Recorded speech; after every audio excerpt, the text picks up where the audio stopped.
ni umwuga ushobora gutunga umuntu, ushobora kubakira inzu. Ibi ndabitanga ko akaroro nihereyeko. Uno munsi usanga turi mu bakwizine bo mu bindi bihugu biteye imbere, turiko twega amakompetisiyo amwe, ariko ahantu nahereye n'aha nyene aba bahereye. Rero no kuvuga uyu mwuga uwize neza ukawitwamwo neza, urashobora kubaka n'ihoteli, urashobora kubaka inzu, urashobora kugura imodoka, urashobora kubeshaho umuryango wawe neza atakibazo na kimwe ufise.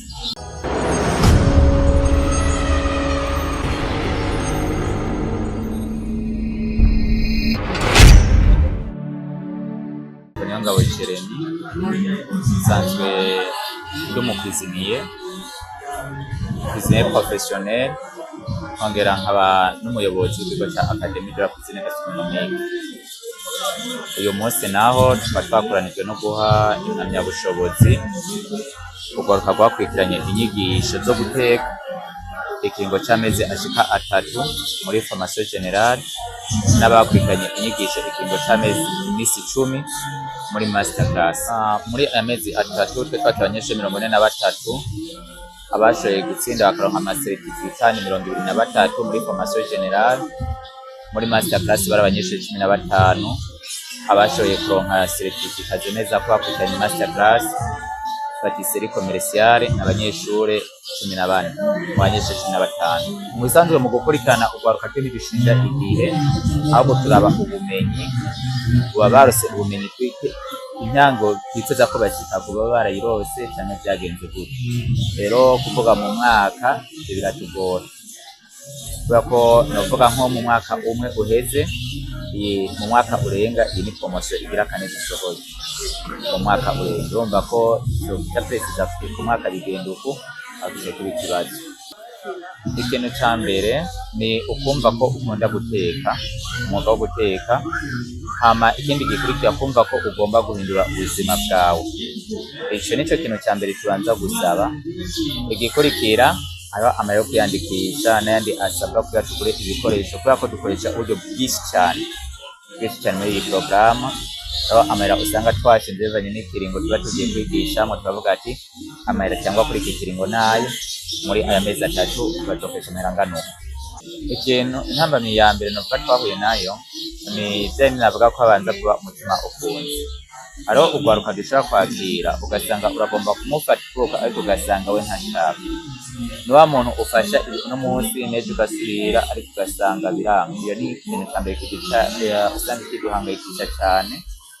Hama ikindi naco uyu n'umwuga ushaka gukora aho ugeze hose, ni umwuga ushaka gutunga umuntu, ushaka kubakira inzu. Ibi ndabitanga ko akaroro nihereyeko. Uno munsi usanga turi mu bakwizine bo mu bindi bihugu biteye imbere, turiko twega amakompetisiyo amwe, ariko ahantu nahereye n'aha nyene aba bahereye. Rero no kuvuga uyu mwuga uwize neza ukawitwamwo neza, urashobora kubaka n'ihoteli, urashobora kubaka inzu, urashobora kugura imodoka, urashobora kubeshaho umuryango wawe neza atakibazo na kimwe ufise. Ikintu cya mbere dukora twe ntituri muri commerce nkuko abandi usanga biri. No kuvuga ikintu cya mbere dushira imbere ni ineza y'umuntu n'icyo yaje arondera muri society. We waje urondera iki? No kuvuga ngaha iyo uje muri iki kigo tugufata ukuboko tukagushikana aho waje wifuza. Abanyeshuri bacu cyane cyane basohoka mu mahoteli asanzwe azwi. Ni nko mwage mabona abayobozi b'amashami atandukanye bari ngaha, b'amahoteli atandukanye bari ngaha. Aba bose nabo dusanzwe dukorana mu bikorwa bitandukanye. Niba bandi baca bakira urugwaruka rwacu kugira banonosore uyu mwuga, ibyo bakayasha kurangura ibindi bikorwa bitandukanye. No kuvuga nka sponsor dufise amahera ava muri abo nyene, kuko iyo wemeye kuza kwiga robe de participation niyo avamo ibikoresho byose dushobora gukoresha muri iki kigo. Hama ku bikoresho muri iki kigo cyafise ibikoresho bikwiye, kuko ndaza n'andi masosiyete ageje by'imyuga by'ibikoresho bisanzwe dufise. Ariko icyo dusaba leta ni ukudushigikira, kubera ko hamwe yo dushigikira byotuma hako twakira abanyeshuri bato, dukoresha uburyo bukwiriye, ugasanga umunyeshuri aroye no gukwitana formation mpaka ayimaze. Rero abo dufata mu mugongo yaba leta, turese uburyo bukwiriye, ugwaruka bwishi gotera imbere, kuko imbere yacu dufise niyo guteza ugwaruka imbere. Benshi yakoya nga mu Burundi ariko no hanze y'u Burundi. Ariko twifuza ko abantu bose nkuko abantu benshi babashima ubumenyi ugasanga barabudandaza hanze, tuzabone ko bubasha kubaho, urumva ko hamwe tworonka imfashanyo ivuye ahandi hantu, uburyo butangwa n'abanyeshuri buzogabanuka kugira abantu bose baje koroherwa. Muri cuisine, impamyabushobozi ya cuisine ntiyicara.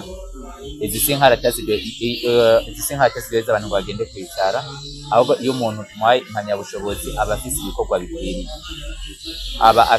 bikwiriye, bishobora kumutunga mu buzima bwiwe, ashobora kubaka sosiyete iwe agatera imbere. Rero duterwaruka guhurumbira umwuga icambere badakurikiye akazi, ahubwo bakurikiye ubumenyi, bakurikiye no kuba aba entrepreneur.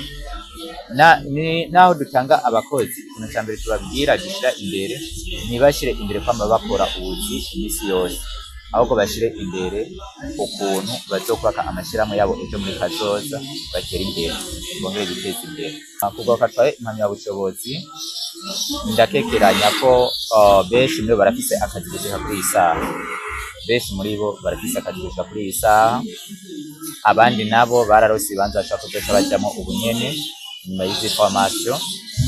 Rero ijambo nobatekerera nuko impano barose bozigendera, bakazokwama zibafasha aho bazogenda hose, haba mu Burundi haba nyuma y'u Burundi. Ivyo bizaba bihambaye cyane. Ugaruka wifuza gutera imbere biciye mu mwuga. Umuntu abayo adafise umwuga ntanabaho. Kubera ko uyu n'umwuga dukorera aho tugeze hose, n'umwuga ujanye no gufungura.